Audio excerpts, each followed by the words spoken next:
Astro गुरु channel के सभी दर्शकों को मेरा नमस्कार। मेरे प्रिय दर्शकों, आप सभी लोगों को आज इस कुंडली में हम बताएंगे कि स्त्री किस स्थिति में जाने की अच्छी है। आपके किस्मत में जो आपका जीवन साथी है वो शुभ होगा या अशुभ होगा, उसके अंदर गुण कितने होंगे, दोष कितने होंगे, इन सभी बातों को हम इस कुंडली में बताएंगे। सबसे पहले हम गुणों की चर्चा करेंगे। मेरे प्रिय दर्शकों, आपको एक बात कहना चाहूँगा, जीवन में सुख किसे कहते हैं? तो सबसे पहला सुख है आपकी काया निरोगी होनी चाहिए। दूसरा सुख है आपके पास संपत्ति यानी माया होनी चाहिए। तीसरा सुख है जब आपके जीवन में आपका जीवन साथी बढ़िया हो। चौथा सुख है जब आपके घर में आपका पुत्र आज्ञाकारी हो।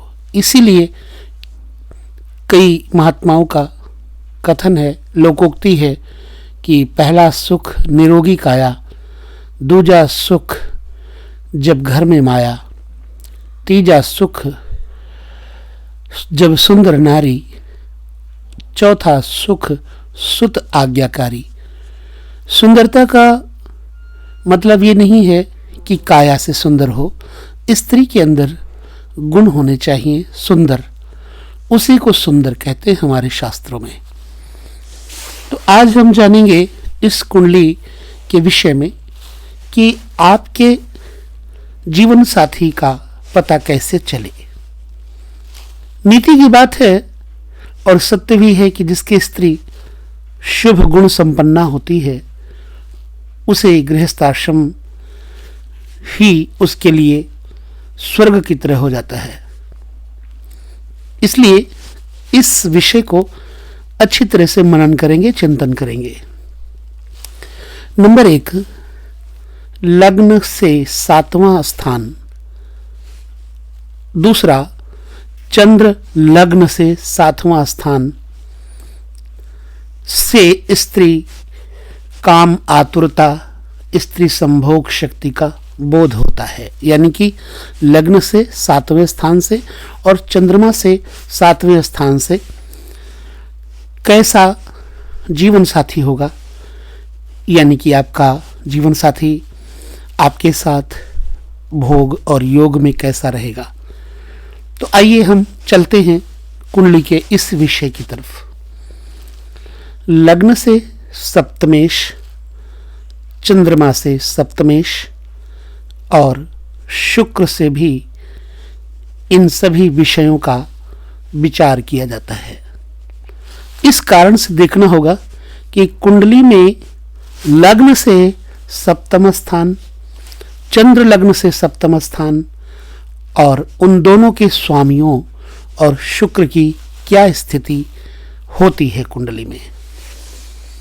अर्थात इन सब पर पाप ग्रह की या शुभ ग्रह की दृष्टि है, अथवा ये सब के सब या इनमें से कोई पाप मध्यगत तो नहीं है।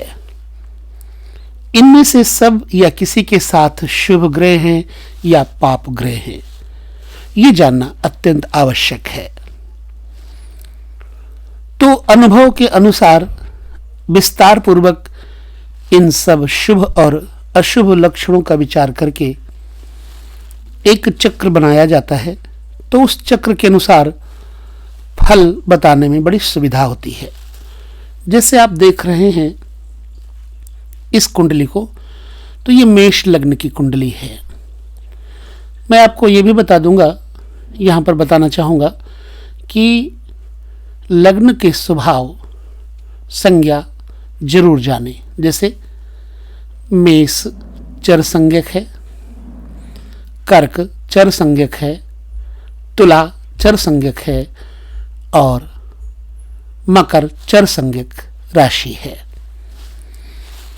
तो स्थिर क्या है? वृक्ष, सिंह, वृश्चिक और कुंभ, ये स्थिर संज्ञक राशियां हैं।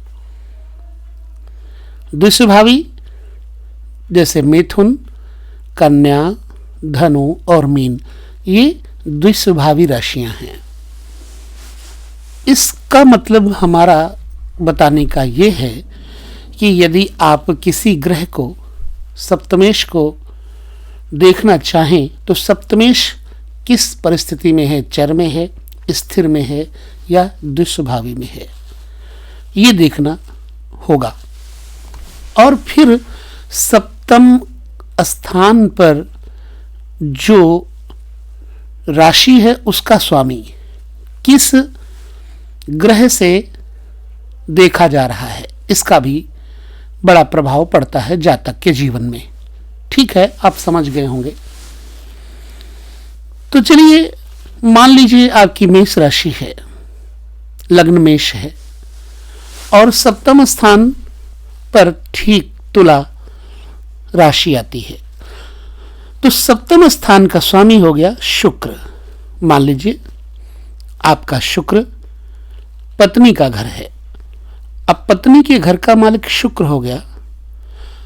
अब शुक्र कहीं पर भी बैठा होगा तो आपकी पत्नी का स्वभाव उस ग्रह के ऊपर पड़ रही दृष्टि के अनुसार होगा। फर्ज कीजिए कि तुला राशि है और तुला राशि का स्वामी शुक्र बैठा हुआ है मिथुन राशि यानी तीसरे घर में बैठा हुआ है। यदि इस मिथुन राशि पर बैठे हुए शुक्र को बृहस्पति या फिर चंद्रमा देख रहे हो तो आपकी स्त्री सुलज्ज, गृहिणी होगी, सुंदर होगी, सुशीला होगी। परंतु अगर वहीं पर लग्न में मेष में शनि बैठा हुआ हो तो तीसरी दृष्टि से शनि तीसरे घर को देखेगा तो शनि के संबंधी गुण या दुर्गुण उस जातक में आ जाएंगे, यानी पत्नी में आ जाएंगे। तो इसी विषय को लेकर के हम आगे चलते हैं। तो शुक्र मान लीजिए सप्तमेश है और चर राशि में बैठा हो और बृहस्पति सप्तम स्थान में हो और लग्नेश बली हो तो ऐसे जातक की स्त्री बहुत ही पतिव्रता, सुंदरी और प्रेम करने वाली होती है। हम आपको धीरे धीरे एक एक विषय की ओर लेकर चलते हैं। चलिए, यदि सप्तमेश यानी सातवें घर का मालिक शुक्र ही नहीं कोई भी हो सकता है, अगर सप्तमेश बृहस्पति के साथ हो या फिर बृहस्पति से दृष्ट हो या शुक्र बृहस्पति के साथ हो अथवा शुक्र पर बृहस्पति की पूर्ण दृष्टि पड़ती हो तो स्त्री सर्वगुण संपन्न, सुशीला, सौंदर्य युक्त और पति का ध्यान करने वाली होती है। नंबर 4, अगर सप्तमेश बृहस्पति हो,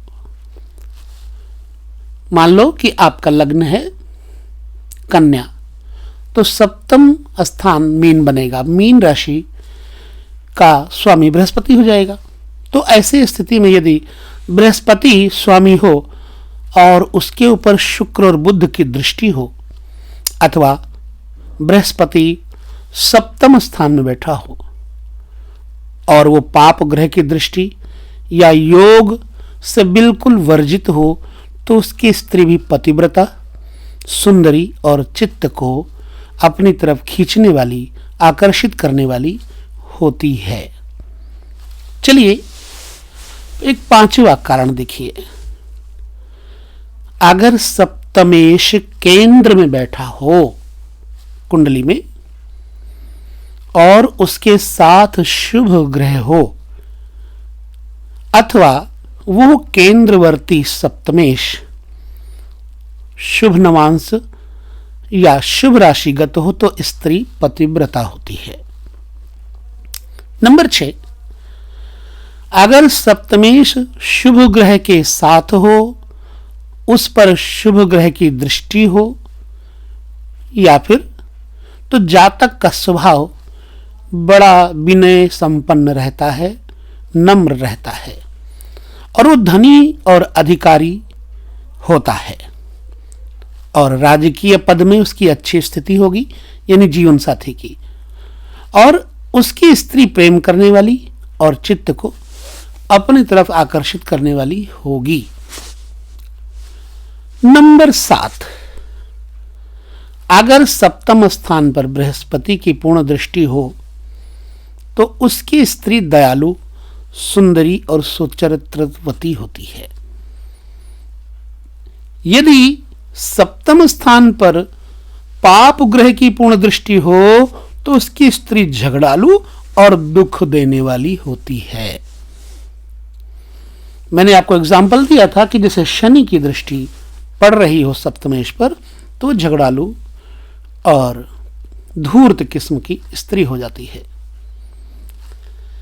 अगर एक ही कुंडली में कई तरह के योग पाए जाएं तो मेरे दर्शक सावधानी पूर्वक अपनी बुद्धि की तराजू पर तौलकर ही अनुमान करिएगा। अगर लग्नाधिपति 7वें घर में या फिर सप्तमाधिपति पंचम में रहे तो ऐसे जातक की अपनी स्त्री के मतानुसार चलने वाला, अपनी स्त्री के अनुसार वो चलने वाला होता है, अर्थात स्त्री का आज्ञानुयायी होता है।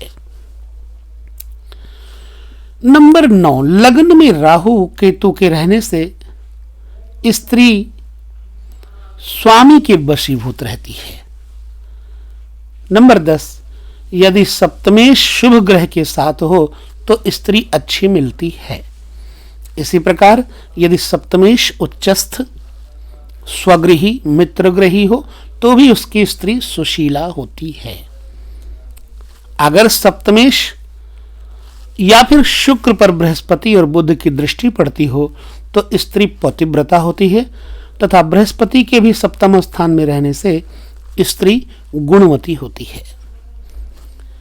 यदि सप्तमेश केंद्र में हो और उस पर शुभ ग्रह की दृष्टि हो और शुभ राशिगत हो अथवा शुभ नवांश का हो तो स्त्री पतिव्रता होती है।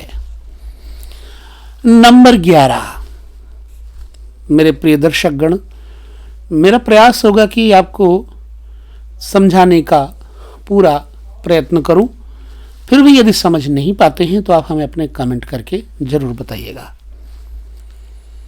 तो शुक्र उच्च या अच्छे नवांश का हो अथवा सप्तमेश बृहस्पति के साथ हो अथवा बृहस्पति की सप्तमेश पर दृष्टि पड़ती हो तो स्त्री पतिव्रता और प्रेम करने वाली होती है।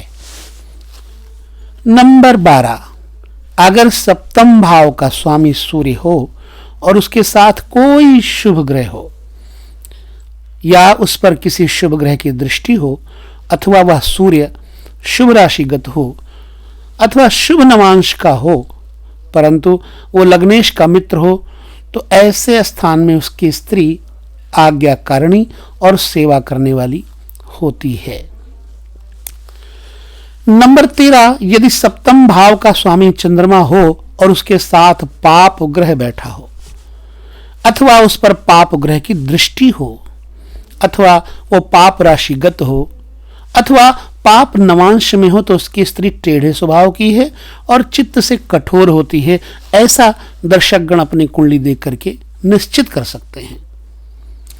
और यदि वही चंद्रमा शुक्र के साथ होकर शुभ राशिगत हो, शुभ नवांश का हो, मित्र ग्रही हो, सुग्रही हो अथवा उच्च का हो तो स्त्री दानशीला और मर्यादित रहती है। नंबर 14, अगर सप्तम स्थान का स्वामी मंगल हो और वो नीच शत्रुग्रही, अस्तगत अथवा शत्रु द्वेषकाण का हो तो उसकी स्त्री कुल्टा और कुचरित्रा होती है। परंतु यदि वैसा मंगल मित्र ग्रही उच्च शुभ ग्रह के साथ अथवा शुभ दृष्ट हो तो यद्यपि उसकी स्त्री निर्दयी होगी तथापि अपने पुरुष की आज्ञाकारिणी और प्रेम करने वाली होगी। ठीक है।